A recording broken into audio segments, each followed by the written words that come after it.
Dobrý deň priatelia, tak vás znovu vítam pri novom diele so mnou a s bylinkami dneska. Je koniec marca, mnoho byliniek už začína pučať a niektoré sú také, že sa zberajú práve len teraz v toto obdobie. Takže bola som v teréne, nazbierala som do košíčka, čo mi príroda dala a teraz ideme roztriediť, lebo je tam viac druhov, roztriedíme ich a spracujeme na jednotlivé produkty. Takto si to vysypem, aby som to vedela roztriediť, pretože som mala so sebou len jeden košíček, tých byliniek teraz nie je veľa a treba ich zberať aj tak s rozumom. Nie, že pochmáceme všetko, čo nájdeme, ale tak, aby aj prírode ostalo, ale aby aj pre nás niečo bolo. Tak, máme tu pľúcnik bodkovaný a pľúcnik obyčajný. Máme tu samčie jahňady brezy a máme tu pár kvietkov fialky. Takže ja si to idem teraz roztriediť. Bylinky máme vysypané. Som si pripravila nádobky, do ktorých ich idem dávať. Ideme ich roztriediť. Pľúcnik dáme osobitne.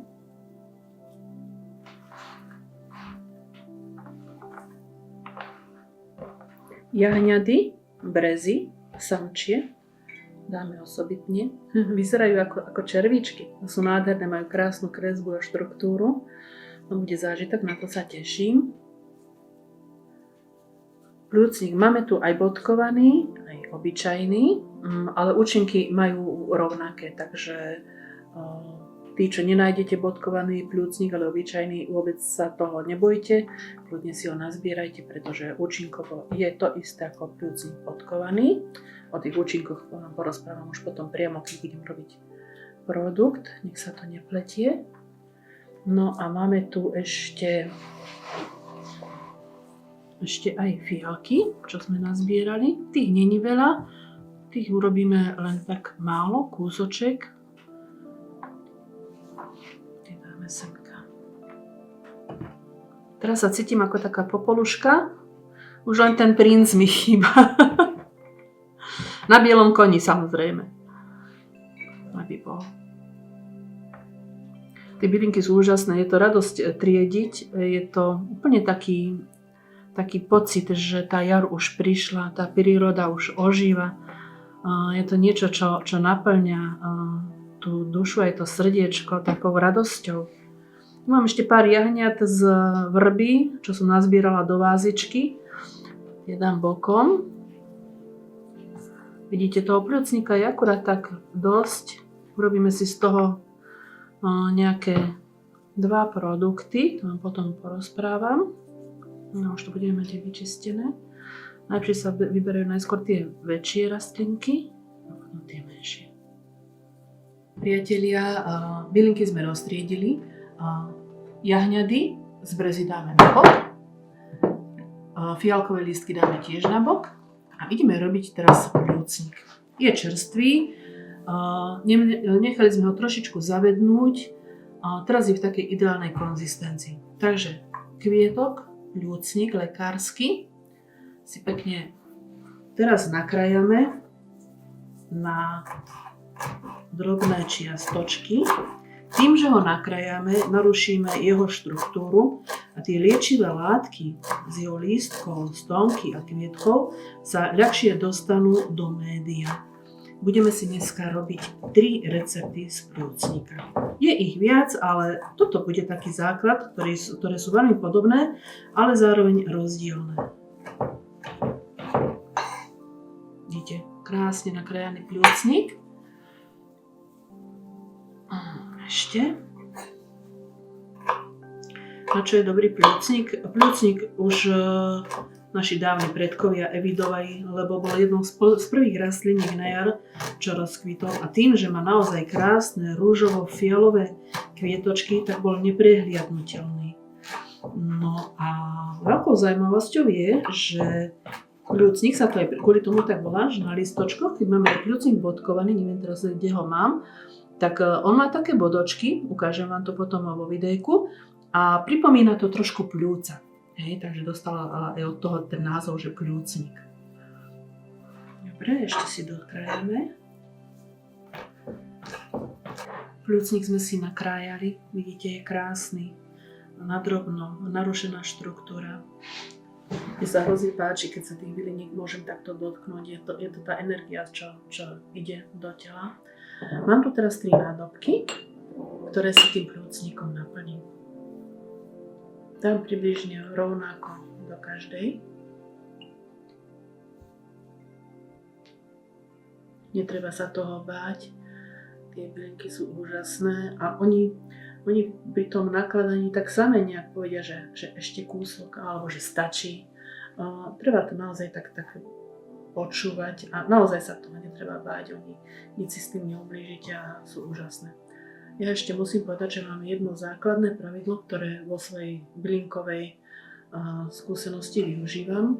Nepoužívam bylinky, ktoré nám môžu uškodiť, že sú tak silné a majú aj také negatívne vlastnosti, ktoré by nám ublížili. A to z jedného hľadiska. Ľudia sme rôzni. Náhodou niekomu daruje mastičku, s ktorou treba byť pozorný.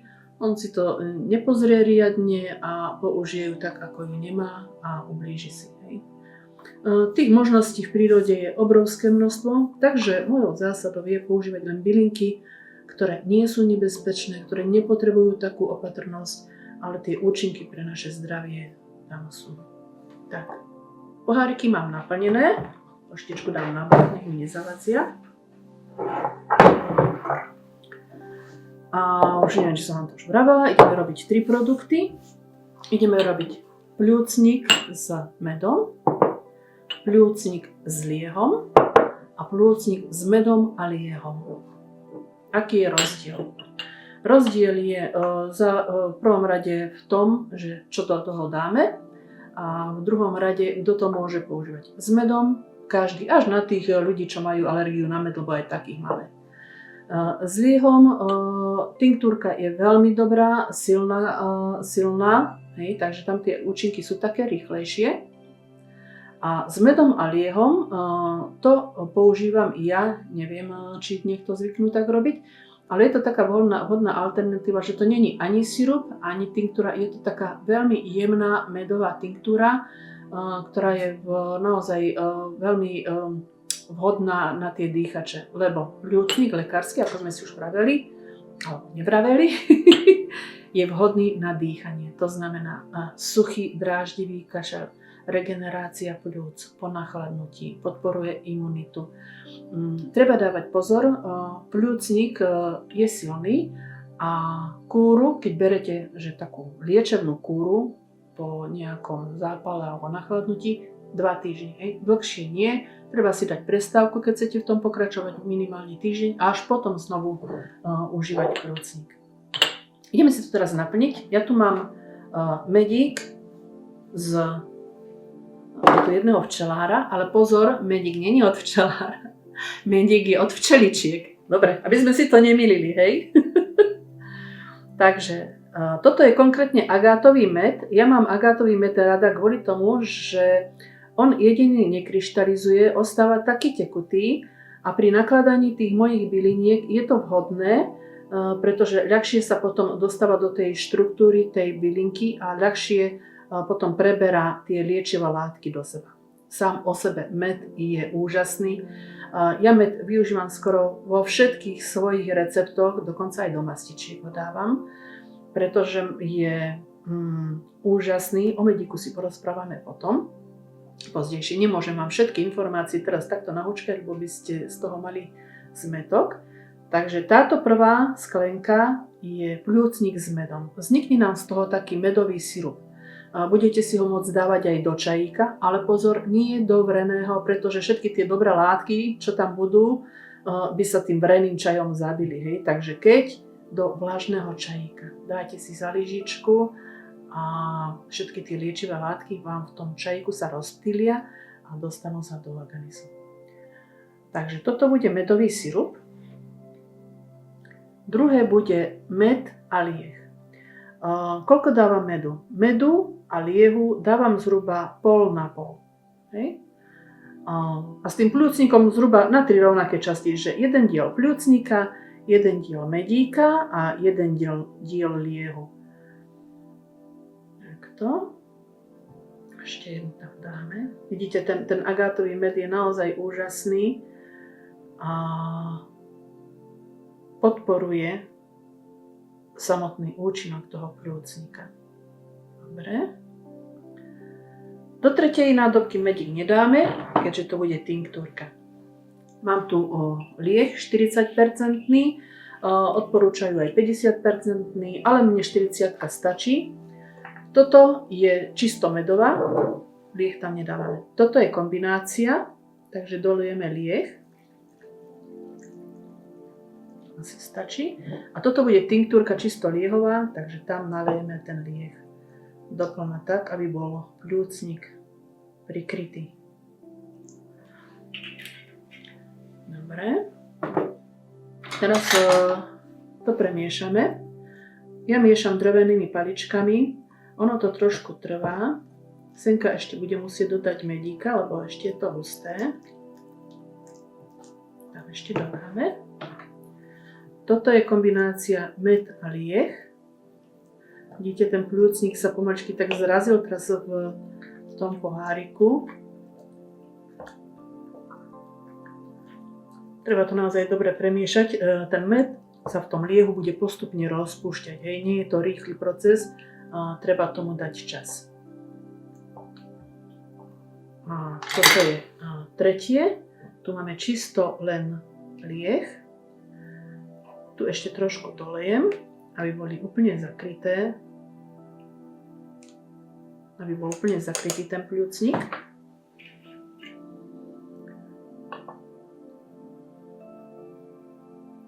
Dobre.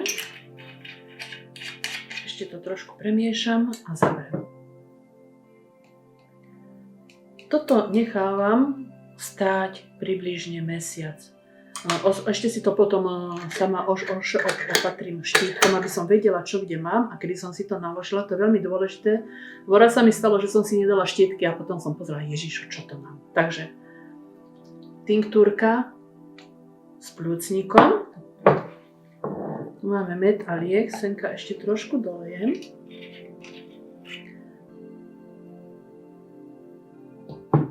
Dobre.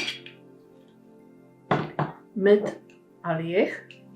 Môžete kľudne použiť obyčajnú, neochutenú, neparfémovanú vodku. Keď nemáte vodku, môžete dať aj svoju vlastnú domácu pálenku alebo ja neviem, borovičku pri najhoršom. Hej, teraz srandujem, ale môžete dať. Alebo lekárenský lieh z lekárne. Ja používam klasickú neparfémovanú vodku, 40 stupňovú. Mám s ňou veľmi dobré výsledky. Svoju úlohu splní.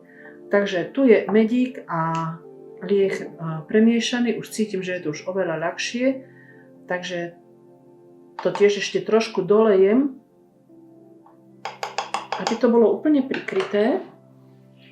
Ono to aj tak budem potom premiešavať. Hej. Bude treba dávať pozor, aby tá rastlinka netrčala nad tou hladinou. Mohlo by sa stať, že by vám mohla začať pracovať a plesniť to, čo je nad, ale tam sa to nestane. Máme druhé, med a lieh.